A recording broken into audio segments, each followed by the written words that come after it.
Welcome viewers to EPG Pathasala lecture series in architecture for M.Arch students.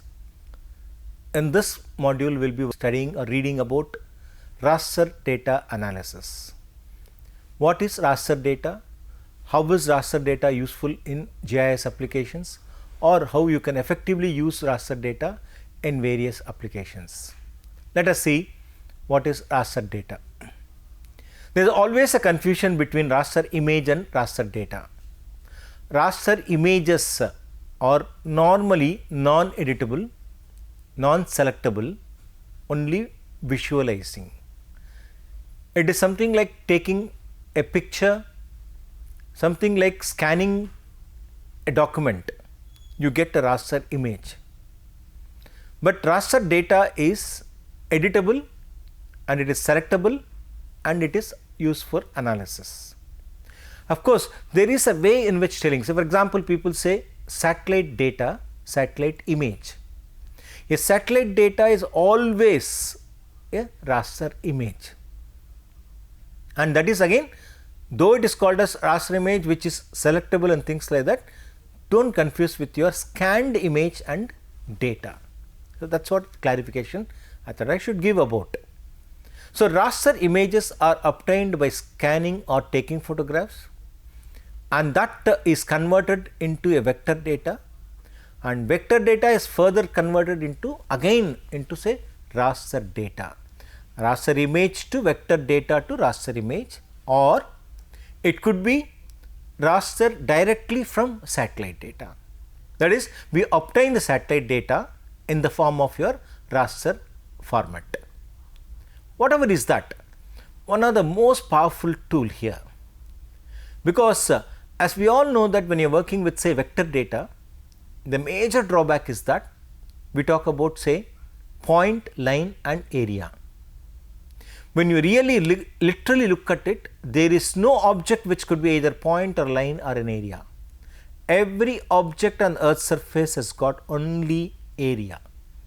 Even a prick of a nail or a pin on the surface has got a micron radius or a diameter. So, it is only for representation purpose we use vector data, in vector data rather, point, line and area.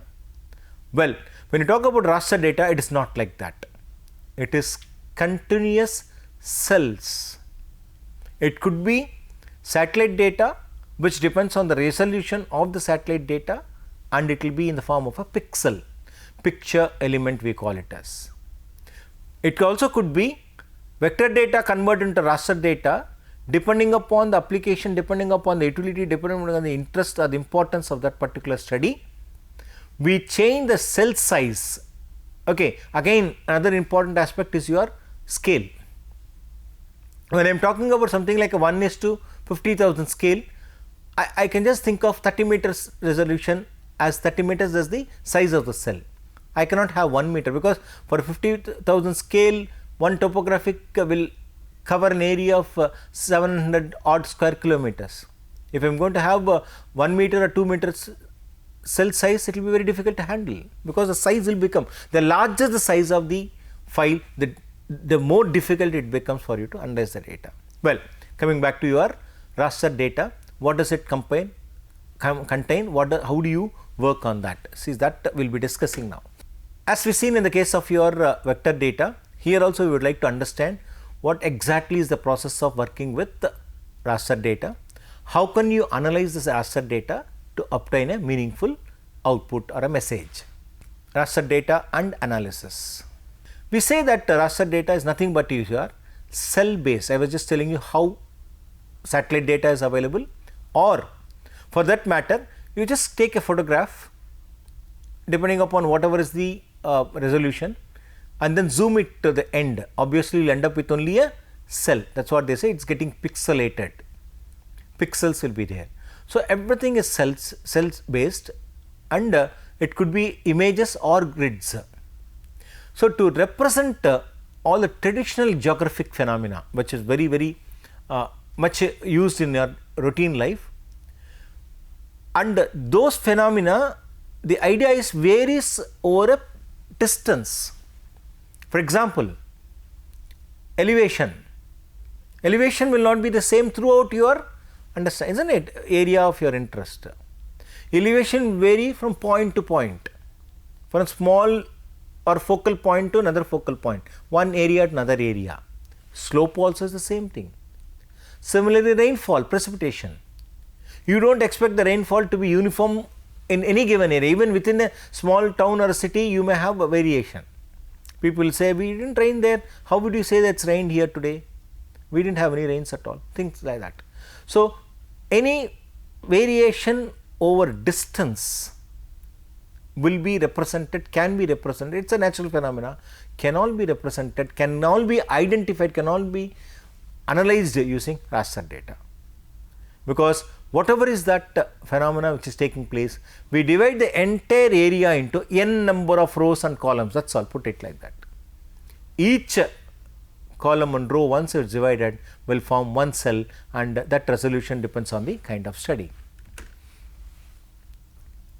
So, it is not that you can use only for that sort of an analysis where there is a variation over distance and time. You can also think about your population density. You can think of your behavior of a consumer, and any other demographic characteristics can also be brought into your, say, raster data analysis. All these things are possible and it is applicable. So, when you are trying to work on in GIS, we have a slightly different method. We are not going to talk about population and things like that. We are going to talk about something space. We say spatial modeling, a kind of modeling what we tend to use for, I was just telling you about flow of water. What is the trend or the changes which is taking place over time and distance on continuous surfaces, especially in, say, hydrological modeling, surface water as well as the subsurface water, or it also could be change over a time of the population of a given area. You can see this is what is your pixel. Each of them will be into cell like. This is a satellite image which has been zoomed to this level, and you will get the cells here. Cells or pixels.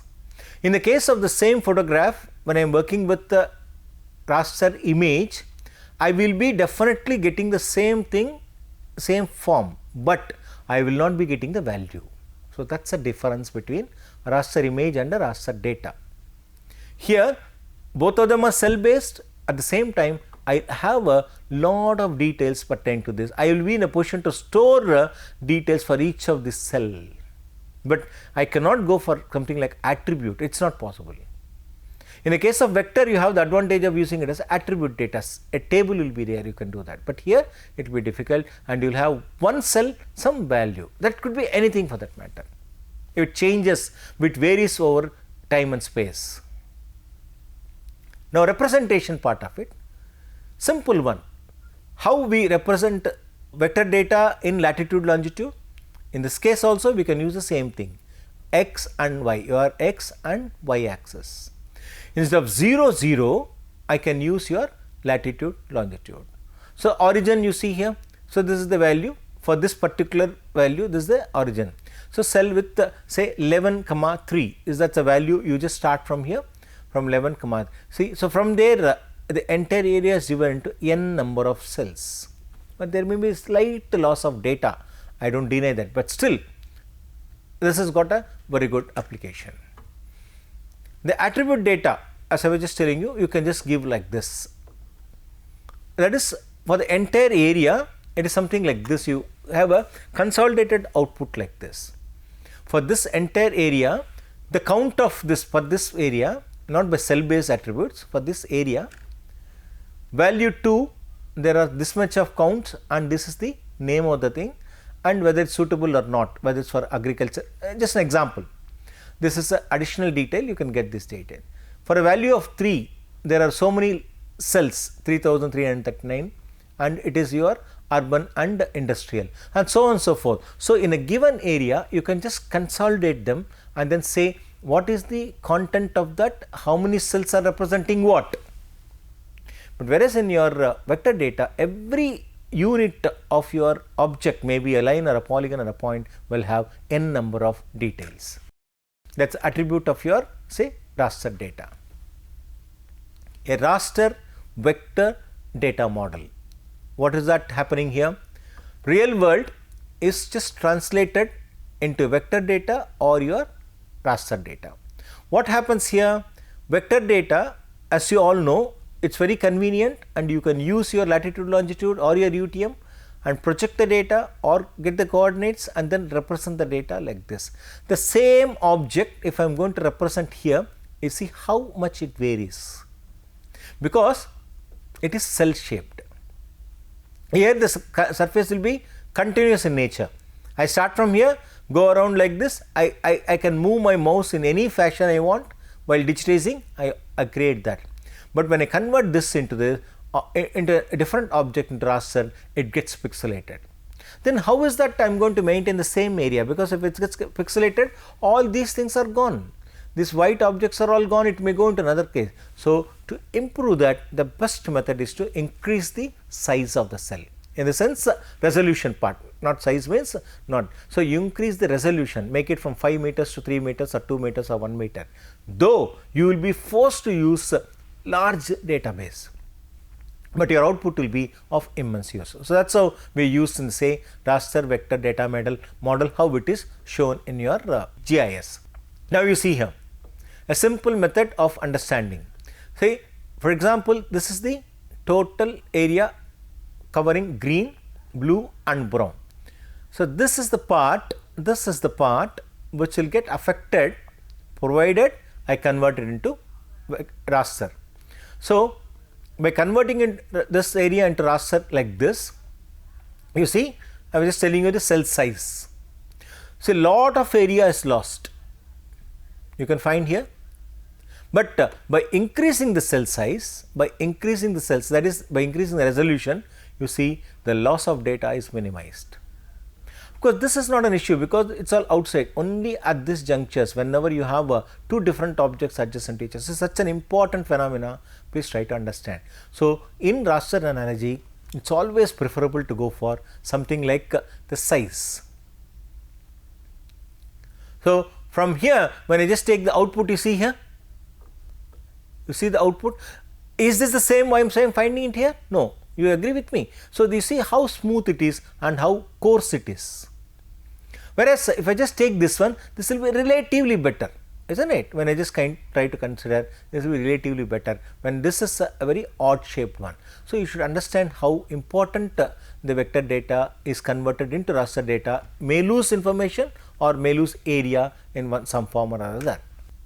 And what is important or where do you really use this for is your satellite data analysis, and wherever you have a kind of a variation with the continuous data. That means, distance, if there is any variation on the surface, this is the most ideal and best method. So, you know that advantages in remote sensing data is that it is already pixelated. It is already in the form of your raster data. So, you can directly use this. In fact, a lot of applications are being used and people are able to use this very effectively, the method of your raster analysis in satellite data. In fact, lot of applications like your agriculture, forestry and then natural resources study, we use raster data directly obtained from your satellites. One good example, as we have already told, is the elevation difference. To create elevation, that is in 3 dimension, precipitation, change of your or fall of rainfall over distance and area, and variation in, say, population. How to represent population variation in graphically, you can just try to use this raster analogy. So, you can also use, I was telling you about how effectively you can use this in remote sensing data, especially your agriculture, forestry and other urban applications. Why is it that raster data is such a easy to use is that it is a continuous surface, there will not be any loss of data, there will not be any missing of data.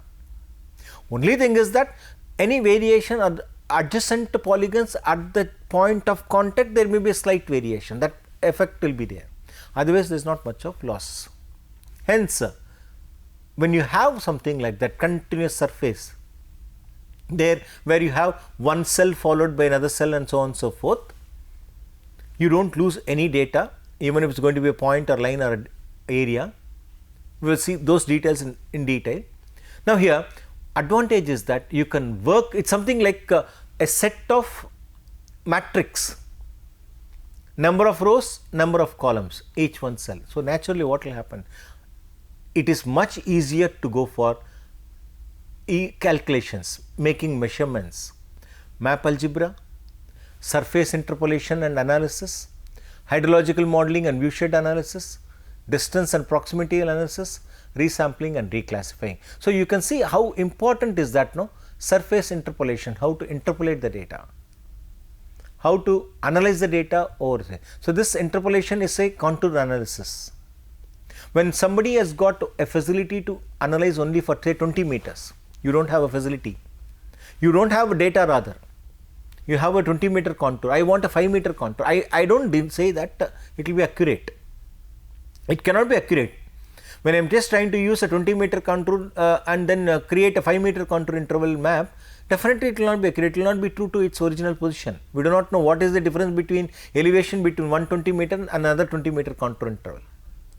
But definitely you have the facility to interpolate the data, especially something like, say, when you talk about a precipitation, when you talk about something like distribution of gases or anything poisonous gases, it also could be like that. That sort of analysis, any chemical reaction in a given area, I think all these things will help. You can go for interpolation and work on that.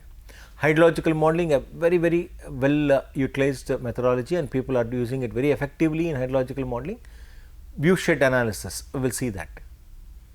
Viewshed analysis, as the name indicates, in hydrological modeling, one important aspect is that what is that I try to understand, or what is that I am going to look at from another point. That is, from one point to another point, what is that visibility or the view? Such an analysis, this is very important in surveying also, viewshed analysis. Otherwise what they do, you know, if you are not able to see the point of origin and destination together, what will they do? They go for intermediate point. I think you should be aware, you should have done a lot of surveying also. So what we try to do is that we use that facility, and then viewshed analysis will give you a better understanding of the surrounding area from one point to another point looking. Of course, you also have distance and proximity analysis, we have seen a little in your vector data also. Of course, resampling and reclassifying is more to say satellite data.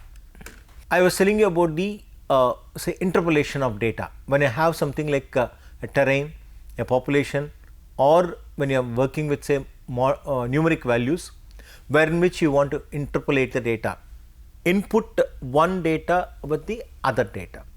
Just try to incorporate features between two known values. It is not 100% accurate, but somewhere, sometime, many times you may have to work on such an analogy. You cannot help it. So, for example, when you want to know the population density changes in a particular region. So, what is that you do? So, you know that this is how it is there, and you want to increase from 0 to 20, 20 to 40, 40 and something like that, the values are changing. Now, you want to make the changes to the values here. See, you wish to have 20, then instead of 20, then you may have 40 here, you may have 30, you want to have 30 or 25, or may be interested in for every 2 units, something like that. So, whenever you want to make changes, so you can interpolate the data, and of course, many softwares, the Surfer is one good example, and GIS software are all there to go for interpolation. Map algebra. So, the best part of raster data is that you can always think of map algebra, that is the data where you can try to use your mathematical values effectively. You can use that, like everywhere, like all the things what we done, and or, nor, or, everything, plus, minus, all the arithmetic, simple subtraction, addition, division, all these things can be used because it's all numbers. That's what I have been telling you right from the beginning. In raster data, it's all cells, it's all matrix. So, you know what best you can do with matrix, any kind of analysis, any kind of analogy can be used. So, we use in the case of your this raster data The best part is that you can go for your map algebra. I was telling you, addition, subtraction, multiplication, grids, you can create to perform analysis. Surface analysis is another aspect. Other aspects is your neighborhood analysis. A very good example is that what is adjacent to what kind of analysis I am going to make. For example, when I am working with something like rain, every drop of water which is falling in a given area, which course, which direction, which trend it is going to take. What will be the course of that particular water? Will it go into the same direction? Will it go vertically down? Will it take any deviation from the point of origin? See, a high end analogy. It is not a very simple one. Neighborhood analysis. Take into consideration the neighborhood of cells also, not only the point of your focal point of your original cell, surrounding also is to be done. Another important aspect is your cost path function analysis, rather friction rather. What kind of cost and path? When I want to calculate the cost which will be involved for the movement of resource from point A to point B, that resource could be anything, human, automobile, or any other thing you would like to carry. So, when it goes from point A to point B, what could be the tentative cost which I may occur to reach the destination? The friction part of it. When I am supposed to go in one particular line or a road, here we mean two aspects. Nothing like physical friction. The impediments, what exactly could be the drawbacks? For example, if the road is not properly laid, then what will happen?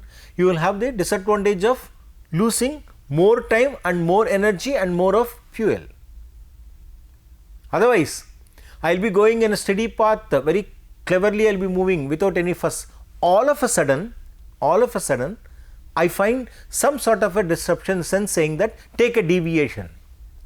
You have to divert from the original path. Do you agree with me?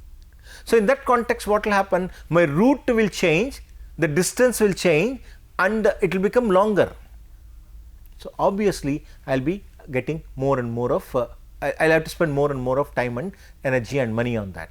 So, that sort of, see, just imagine a simple point has been elaborated into a complicated aspect. So, cost path and the friction analysis is one important thing.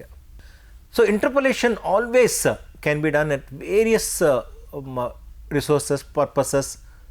One good example is your elevation for population statistics, property values. Over a period of time, what has happened?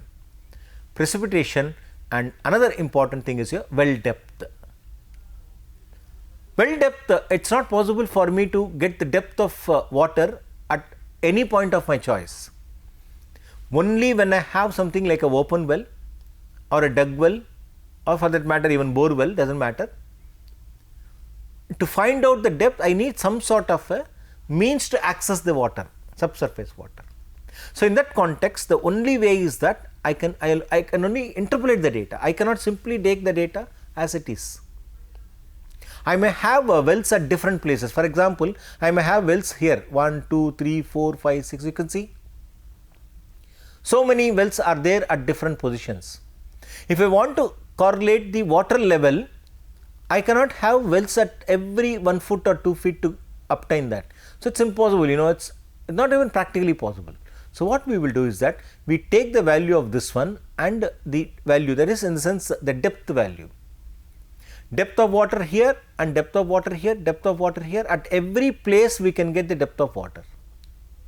Now, if it is 8 meters from here and 10 meters here, so I presume that this is at a lower level. That means it could be at a water level may be less, because there may be more of depletion, or they may not be interconnected, or if connected might be at a slightly lower elevation, this may be at a slightly at a higher elevation.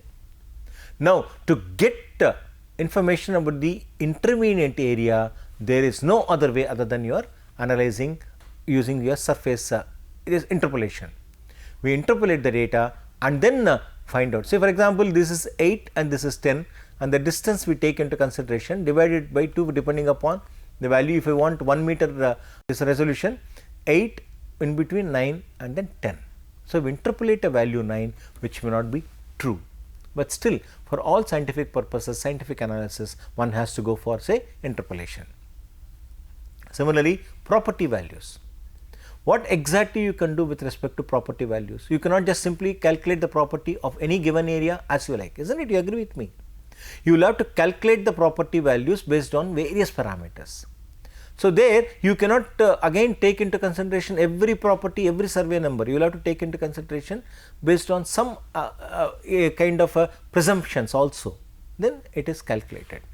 Creating surfaces, I just telling you, one of the most important application in your raster data is surfaces creation. That is what meant for, we will see the details a little later, just meant for say various applications in GIS, especially for say 3-dimensional model. Here itself you can find out there is a variation here, and the values are here all represented, these vertical lines are all representing your Z values. That means there is a variation here, each of them, this magenta color, blue color, green color, each of them representing different values, and they are all there. And then we can just try to have a surface network. You can also have something like a network, it's a mesh we say. So, this is how you can. Now, this will give you, so for the previous image you will not be in a position to understand or get the idea about the elevation. Now, when I use this one, the mesh, obviously the entire thing will get draped over. We drape the mesh over the values, surface, and obviously it will follow that particular height. So, everywhere you will find that here slightly elevated, the highest point, and you also have some lowest points here.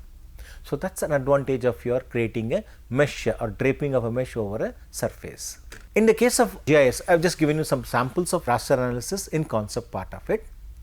What exactly we can do in using a ArcGIS tool? ArcGIS is one of the good software I have told you already. So, all kind of analysis, especially for raster data analysis, we have what is called as a spatial analyst tool. You have a calculator there, so that will help you to understand. For example, in a spatial analysis tool which is available in our toolbox, in spatial analysis we use map algebra and a calculator, that is your raster calculator. So, map algebra you just click and you go for the raster calculator, you will be in a position to understand what is present where. So, then you just make changes, you give input into the software, you give input grids, you give input raster data, and then go for calculations. The raster calculator, you should know what are the facilities which are available. So many facilities, something like say operator buttons, the buttons which are all there, you see these are the operator buttons, these are the tools which are there. So, you will be in a position to understand depending upon the importance, whether it is going to be a conditional tool or a simple tool, all these things can be worked on this, and then you can select them accordingly. These are the input layers 1, 2, 3, and this is your output layer, and this is the place where you store the data, and these are the buttons which will help you to work or make calculations, simple arithmetic as well as your mathematical computations are possible. A syntax, very simple syntax, there is no complication here. You have a in raster, that is layer 1, you will have a raster 2, that is layer 2, and then use the operator plus here. So, as it is all going to be values, so that is the best part, it is all going to be values. When I just overlay one over other, so 1 1, first row first column of layer 1, first row first column of layer 2, 1 1 of 1, 1 1 of 2. Say how simple it is. What is the parameter you are going to give here? Plus, minus, division, or your multiplication, anything it could be. So, depending upon your application, depending upon the requirement, the software will be in a position to choose every corresponding pixels with respect to each of the layers make the calculations and then give you the output. So that's a biggest advantage. So a simple operators 1, 2, that's all. You just give that, it will add or subtract or whatever you ask the system to do, and then give a value. That again depends on your application. So you should always keep it in mind that when you are just giving the names are all case sensitive in nature. So you should be very careful in giving that. You can't type ASPECT aspect as a full value. It should be aspect in this one lowercase with the first letter as capital. Similarly, all parameters like slope and things like that. So this is the menu what we use in spatial analysis, and this is the way in which you choose, and these are the bounds what we give, very important bounds of that particular layer. And then an important aspect is here the resolution of the cell. This will decide the quality of the output what you get. The better the resolution, the better will be the output. Any kind of analysis, any kind of study, the resolution of the cell is the most important input. We have a environment which will be decided in your geoprocessing environment setting in ArcGIS. You have to choose that. Again, all applications are there. Choose whichever is directly useful to us, and then we can analyze that. What kind of operations you have in raster? Local operations, which are majority, focal operations, which will be focal and majority, and then zonal operation, which will be zonal majority. So when I have local operation, one pointer, one value, focal operation, I just take focus only 3 by 3, 2 by 3. Zonal operation, I take a area which is represented, something like a water body being represented.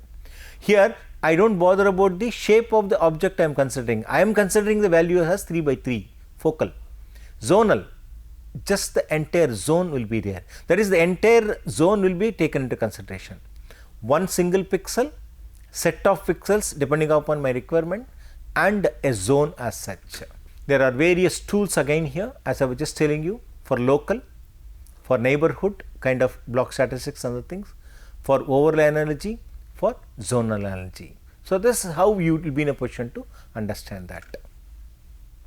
Like you just try to select the, when you are just trying to input, what is the disadvantage or advantage, nothing is there. Just take the input value, the output value, give the cell value, and then ask the system to analyze, and then automatically the system will make calculations and give you. So there are so many values and parameters here, and then based on that requirement you can just choose whichever is that and then analyze that. We have a very important concept in say raster data analysis is your no data, working with no data in your analysis. We say that is null, that is convert no data to a value, set null, set cell values to no data, condition, give a conditional function. For example, when I have a 0 value in a DEM, digital elevation model, replace no data with 0 in DEM. That is, when you don't have any value at all, blanks in DEM, you replace with 0. So condition that value. Or you want to give a condition here, set the slope greater than 15 to no data. That means anything beyond 15 degrees is not your concern. So you just make that as a no data. So you see how important no data has got a very important role to be played in say your raster data. Raster clip part of it, where exactly you are going to use the data and then work on that. So let us just bring it to consideration where we are going to understand raster data. So as of now we have just seen that what is a raster data, how do you work with raster data, what are the ways in which you can use various methods which are available in GIS and raster data. So let us complete this topic for the present. Thank you.